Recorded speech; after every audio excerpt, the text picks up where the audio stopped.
Hello! Aujourd'hui, on va parler d'intelligence artificielle à travers le prisme du cinéma. Si on réfléchit un petit peu au fonctionnement du cinéma, c'est ni plus ni moins que de la lumière qui passe à travers un moteur et une bobine. Et en fait, cette lumière qui passe à travers cette bobine crée une illusion sur un écran, une illusion de mouvement. Et cette illusion, elle est reçue de la part du public. Et ça crée chez nous ce qu'on appelle une catharsis, autrement dit une réaction à ce qu'on voit. On peut aussi dire que cette lumière, c'est une source d'énergie, que cette source d'énergie, elle passe à travers une technique, un ensemble de techniques, le moteur, la bobine, l'illusion, que cet écran, en fait, c'est une interface, et que finalement, le public, ça crée une implication chez lui. Cette machine-là, on peut dire que c'est une machine à illusion d'optique. C'est un système qui est organisé par un metteur en scène et qui est diffusé via une interface. Ce système-là, il a pour conséquence d'être unidirectionnel, c'est-à-dire qu'on reçoit les images et c'est tout. Ça a un effet sur nous, ça a une certaine implication. Si on fait un saut dans le temps, on a Internet, les réseaux sociaux, les jeux vidéo. Tous ces éléments-là, eux, ils sont bidirectionnels. C'est-à-dire qu'on va pouvoir faire quelque chose pour interagir avec. Par exemple, appuyer sur un bouton pour un jeu vidéo ou mettre un like sur les réseaux sociaux. Et tout ça, dans tous les cas, ça nous renvoie une image. On l'a vu, notre époque le montre, l'implication augmente considérablement quand il s'agit des réseaux sociaux et des jeux vidéo récents. Maintenant, on a l'intelligence artificielle générative qui, elle, change la donne en termes d'interaction. Puisqu'en fait, cette interaction, elle est bidirectionnelle et surtout, elle utilise le langage humain. Cette interaction, elle est bidirectionnelle et adaptative, c'est-à-dire que en fonction de ce qu'on dit, le système est capable de s'adapter. Donc ça a une conséquence importante, c'est que l'implication change considérablement. C'est-à-dire qu'au lieu d'appuyer sur un petit bouton, là on peut parler à la machine comme si cette machine était un être humain. Jusqu'à maintenant, à part les animaux domestiques et les êtres humains, on peut parler à personne. L'objectif de cette vidéo, c'est de montrer que ce n'est pas un cerveau et d'essayer de mettre un petit peu en avant les problématiques que ça peut générer ou les avantages, justement, de ce fait d'avoir une interaction bidirectionnelle dans le langage humain. Alors, en fait, un système d'IA, c'est un créateur du scénario le plus probable. Créateur du scénario le plus probable, ça veut dire quoi? Si on prend par exemple la phrase « Au clair de la lune », normalement tout le monde sait que la suite, ça va être « Mon ami Pierrot ». Parce qu'on l'a appris, parce qu'on sait que c'est la suite de l'histoire, on sait que c'est la suite du scénario. Et en fait, un système d'IA, c'est exactement ça. C'est un système qui a appris que, à la suite de Au clair de la lune, en passant dans cette petite moulinette, on doit obtenir Mon ami Pierrot. Comment est-ce que ça fonctionne? En fait, au clair de la lune, chaque mot est converti en chiffres. Ces chiffres-là passent dans une moulinette, et cette moulinette ressort des chiffres qui eux-mêmes sont à nouveau convertis en mots. Je vous laisse apprécier l'animation. Ça fonctionne sur d'autres phrases évidemment. Donc par exemple, si je prends une souris verte, qui, ça c'est le début du scénario, on convertit en chiffres, courait dans l'herbe. Chacun des mots est donc converti en chiffres, et ensuite, pour la suite du scénario, ce que le système sort, ce sont des chiffres, et chacun de ces chiffres est reconverti en mots. En fait, on a une correspondance. Par exemple, la virgule, on va dire que c'est 48. Dans l'exemple précédent, c'était 48 aussi. Ça sera toujours 48. Chaque mot a une correspondance en chiffres. Donc si on revient à Au clair de la lune, Mon ami Pierrot. Cette suite de chiffres, si on regarde un petit peu, on peut considérer ce système-là de la manière suivante. On donne à un système dit d'intelligence artificielle une suite de chiffres. Cette suite de chiffres, elle passe à travers une moulinette pour nous donner la suite de chiffres la plus probable. Si on se rapproche un petit peu de la notation scientifique, c'est un petit peu comme si on écrivait f de cette suite de chiffres qui me donne une suite de chiffres. Il n'y a pas plus de maths que ça. Autrement dit, c'est le truc qu'on voit à l'école qui dit f de x égale y. F de un tas de chiffres égale un tas de chiffres. C'est tout. Ce fameux f de x égale y, c'est tout simplement ce qu'on appelle l'intelligence artificielle générative. C'est rien de plus que ça. Tout le reste n'est qu'illusion. Cette fameuse fonction, elle s'appelle le transformer. C'est le nom de l'équation qui permet justement, en fonction d'une série de chiffres qu'on lui donne, de sortir la série de chiffres la plus probable. Chose importante, un transformer, donc la fameuse équation qui permet de déterminer quels sont les chiffres qui doivent suivre, un transformer ne traite que des suites de chiffres. ChatGPT utilise un transformer. En fait, ChatGPT, c'est cette grosse équation qu'on appelle le transformer.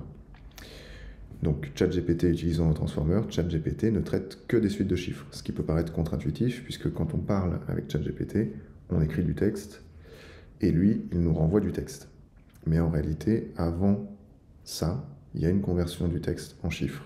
Cette conversion du texte en chiffres, elle est ensuite à nouveau convertie de chiffres en texte, comme on l'a vu dans l'animation précédente. Alors, si maintenant on essaye d'utiliser un système existant, une intelligence artificielle, à qui on dit « prolonge le scénario suivant », donc c'est un petit système conçu pour la vidéo, pour que ça soit accessible pour tout le monde, au clair de la lune, et je lui demande donc de prolonger ce scénario-là. On voit ici que ça produit du texte. Au clair de la lune, beau sourire enjambe la mer, ensuite c'est en anglais. Qu'est-ce que ça signifie? Donc on va le laisser continuer. Parce que, en fait, tous ces systèmes-là, ils ont une fin. Ils ont un début et une fin. Voilà, donc j'ai indiqué fin de la génération ici pour qu'on puisse le visualiser.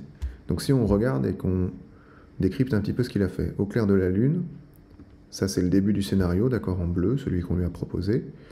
Beau sourire enjambe la mer, point, etc. Ici, qu'est-ce qu'on voit? On voit que, en fait, il ne répond pas à ce qu'on attend.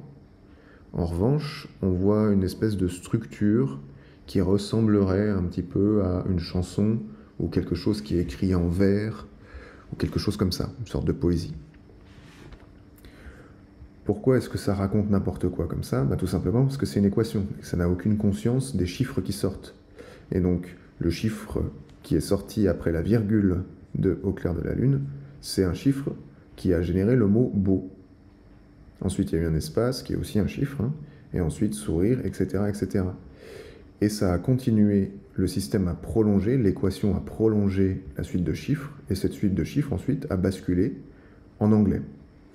Donc qu'est-ce que ça signifie? Ça signifie que l'équation que j'utilise a été entraînée, réglée sur des mots, des textes en français et des textes en anglais. On va essayer maintenant de faire la même chose en rajoutant simplement un espace après la virgule.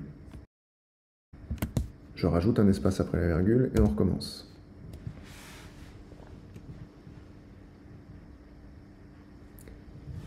On a changé un tout petit peu le scénario. Donc on voit ici que on a toujours beau sourire enjambe la mer après, qui n'a aucun sens. En revanche, la disposition n'est plus la même. Et surtout, si vous faites pause et que vous revenez en arrière, le contenu n'est plus du tout le même. Qu'est-ce que ça signifie? Ça signifie que nous, on a l'impression d'avoir toujours le même contenu d'information, mais en fait, pour lui, étant donné qu'on a rajouté un espace, c'est plus le même scénario exactement. Ce qui fait qu'il va continuer à prolonger ce scénario, mais la suite est différente, puisque pour lui, là, le petit espace qui est ici a changé finalement tout le contenu de la suite. Donc, premier constat, c'est d'une très grande fragilité au regard du scénario qu'on lui donne, puisque pour nous, un espace ne change quasiment rien, pour lui, ça change tout. Quand je dis pour lui, on s'entend, c'est pour l'équation qui est derrière, évidemment.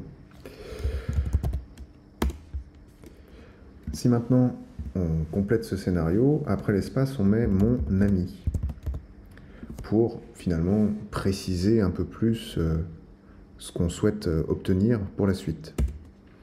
Essayons. Et là on va obtenir, au clair de la lune, mon ami le poireau, ce qui n'est pas du tout la réponse attendue. Je t'observe à travers la fenêtre, c'est un beau soir, il fait chaud et clair, etc., etc. Donc on voit que on a ici quelque chose qui s'approche un petit peu plus d'une histoire, d'une chansonnette, mais qu'en fait, c'est pas la réponse attendue. Ça signifie pas du tout que le système est bête, et c'est là où, en général, on a un biais. C'est-à-dire que nous, on sait que c'est mon ami Pierrot, donc on va se dire ce système est bête, mais en réalité, il n'a rien de bête, puisqu'il n'a rien d'intelligent.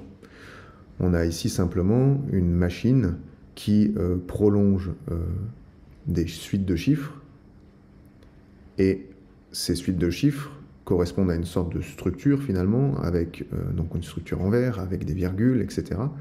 Et on a des mots qui, dans l'ensemble, sont plutôt cohérents entre eux, même si ça n'a aucun sens. Je t'observe à travers la fenêtre, c'est un beau soir, il fait chaud et clair, tu sembles si tranquille, il est si blanc.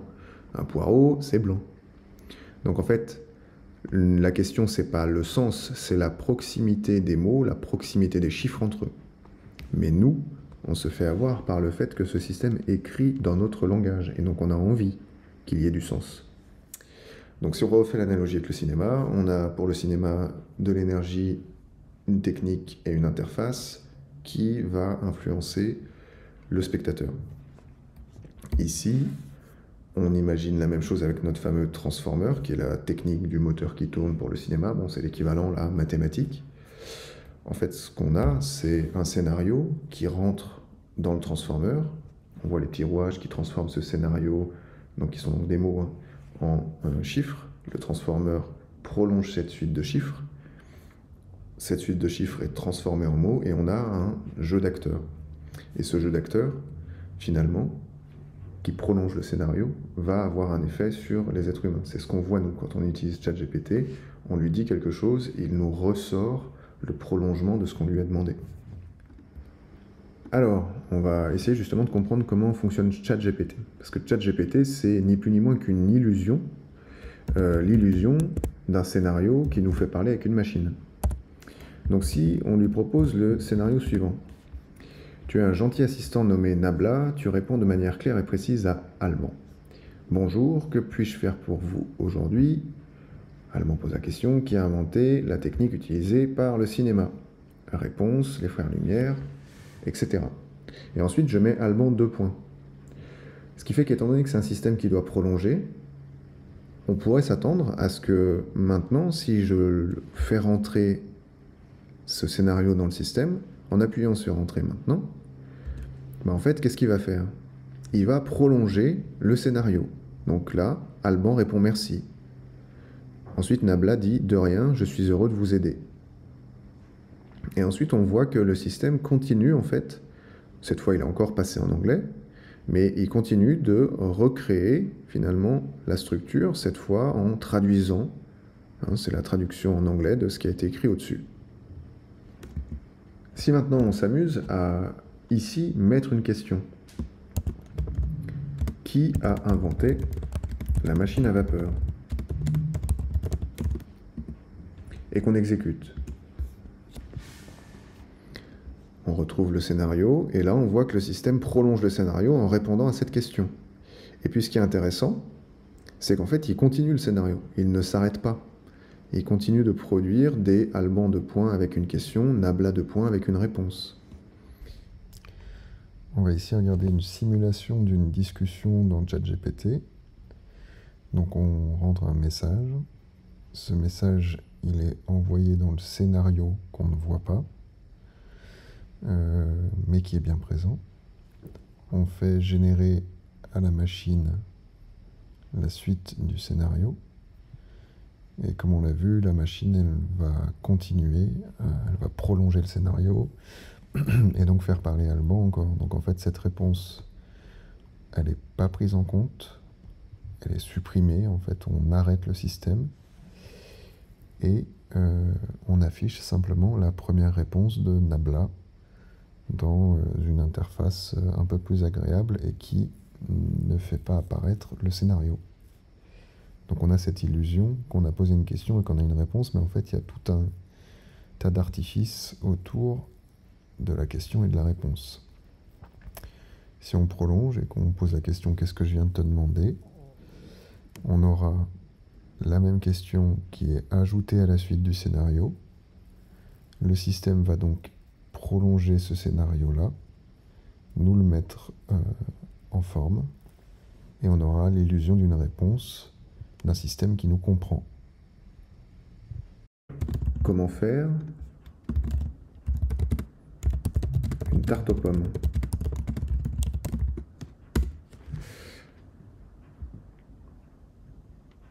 Le système va continuer de fournir des réponses qui sont ni plus ni moins que le texte recraché de ce qui a été déjà mangé par le système.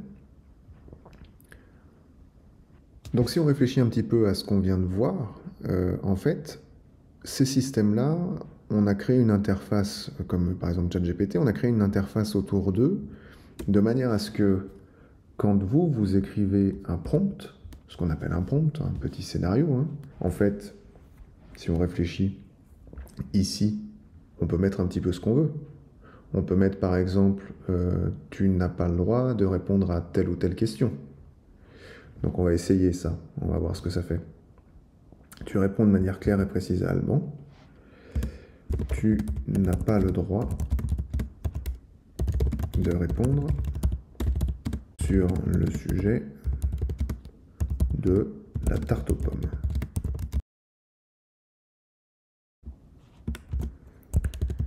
Parle-moi de tarte aux pommes. Ça, c'est bien la question que vous posez au système. Je suis désolé, je ne peux pas parler de tarte aux pommes avec vous aujourd'hui. Et ensuite, il prolonge le scénario. Donc, in fine, si on réfléchit où se situe l'utilisateur dans le cadre d'une intelligence artificielle générative, en fait, on a un utilisateur en entrée, nous, hein, vous, moi, qui rentre un scénario, et ce scénario est ensuite passé à travers la moulinette, prolongé, et il nous revient. On peut donc dire que c'est une machine à illusion linguistique, au même titre que le cinéma, organisée par des metteurs en scène, comme dans le cinéma, et diffusée via une interface. Alors on peut se poser la question de qui sont les metteurs en scène. Si maintenant on prolonge cette idée de scénario de discussion, mais avec un modèle non censuré, c'est-à-dire une équation qui n'est pas réglée de manière à répondre gentiment avec des mots polis. Tu es un assistant méchant, nommé Nabla. Tu réponds de manière insultante, familière et agressive à Alban. Je vous laisse lire la suite. Salut, tu veux quoi encore, etc., etc. Donc, étant donné qu'on est sur YouTube, pour ne pas que la vidéo soit censurée, j'ai fait en sorte que le scénario soit correct. Donc on va prolonger ici, mais évidemment, on peut imaginer tout ce dont les êtres humains sont capables, puisque le modèle a été entraîné sur un jeu de données créé par des êtres humains. Hein. Donc ici, on peut continuer. Allez, s'il te plaît.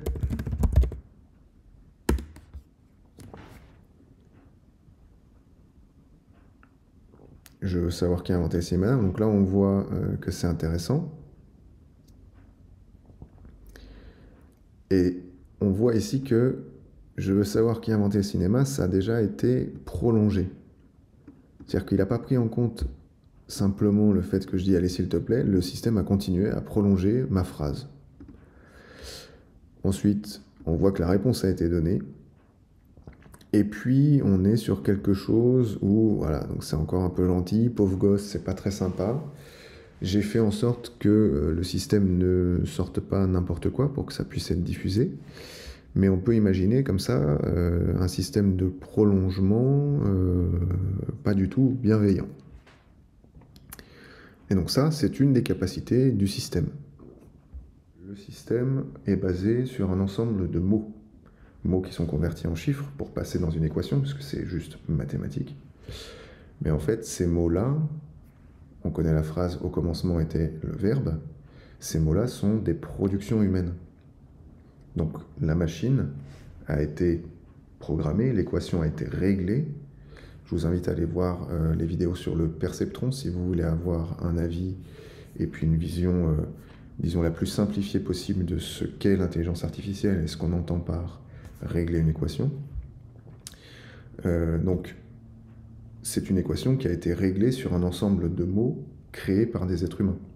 Puisque, jusqu'à preuve du contraire, il n'y a que les êtres humains qui peuvent créer des mots et les assembler en phrases. Donc si on regarde les différents intervenants du système, on a l'utilisateur. L'utilisateur, c'est vous, c'est moi. Et en fait, cet utilisateur, il est dans un cadre particulier qui est justement cette équation réglée par des créateurs. Par exemple, les créateurs de ChatGPT. Ça veut donc dire qu'on est en fait dans un système qui est créé par des personnes. Ces personnes nous donnent accès finalement à cette équation-là. Et puis on a aussi ce qu'on appelle l'interface, comme on l'a vu avec le cinéma, le fameux écran. L'interface, c'est un autre élément qui vient interférer en fait avec notre perception de ce système dit d'intelligence artificielle. Donc ça veut dire que nous on se retrouve au milieu en fait du créateur du système, des créateurs du système, et puis des créateurs de l'interface. Si on réfléchit, tout ce système-là, il est en fait dans un ensemble qui sont les ensembles des pensées humaines. Puisque ces systèmes-là, on le sait, sont fondés sur l'ensemble des écrits de l'humanité, l'ensemble des écrits qui ont pu être numérisés de l'humanité. Donc ça signifie que, en fait, ces systèmes, que ce soit les créateurs ou ceux qui ont créé l'interface, de toute façon, sont dans un circuit de pensée humaine. C'est tout. Et en fait, ces pensées humaines, c'est le verbe, le mot, notre capacité à dire des mots. Si on prolonge un petit peu cette réflexion-là, en fait, l'être humain, lui, qui va utiliser ces systèmes, il est au milieu des deux. Il va être, au même titre que quand on regarde un film, on peut être touché par des émotions qui ont été volontairement mises en scène par un metteur en scène, excusez-moi, dans le film. En fait, on va se retrouver ici au milieu d'un système double qui est celui des créateurs et celui qui crée l'interface. Ces deux systèmes-là, en fait, vont avoir un impact sur nous considérable. Cet impact-là, en fait, finalement, il va ensuite se mélanger pour, très certainement, recréer le récit interne qu'on a dans notre esprit. Le récit interne, c'est ni plus ni moins que les choses qu'on se raconte, la petite voix qu'on a dans notre tête, les phrases qu'on se dit, la manière qu'on a de voir le monde, etc. Pourquoi est-ce que ça va avoir des impacts là-dessus? Parce que ça nous parle et on lui parle à travers le langage humain. C'est-à-dire que, initialement, la transmission se faisait d'humain à humain par l'oralité autour du feu. Et ensuite, progressivement, différents systèmes sont arrivés, comme l'imprimerie, comme Internet. Et ces systèmes étaient, encore une fois, unidirectionnels. Un livre, je le lis, mais je ne peux pas interagir avec. Là, aujourd'hui, la différence, c'est qu'on n'est plus sur quelque chose qui est descendant. C'est-à-dire que toutes les productions jusqu'ici, humaines, étaient descendantes. C'est-à-dire que je fais quelque chose, je le diffuse au reste du monde, que ce soit une parole du quotidien, que ce soit une œuvre d'art reconnue. Jusqu'à maintenant, les interactions étaient très limitées. C'est-à-dire que, quelle que soit la production, elle était statique. Je regarde un tableau, je regarde un film, ça me procure des sensations, j'écoute de la musique, ça me procure des sensations, mais je ne peux pas aller interagir avec le système. Encore une fois, moyennant ce qu'on a dit, les jeux vidéo, on a quelques interactions possibles, mais ça reste très minime. Aujourd'hui, ces systèmes-là nous offrent la capacité d'une interaction forte.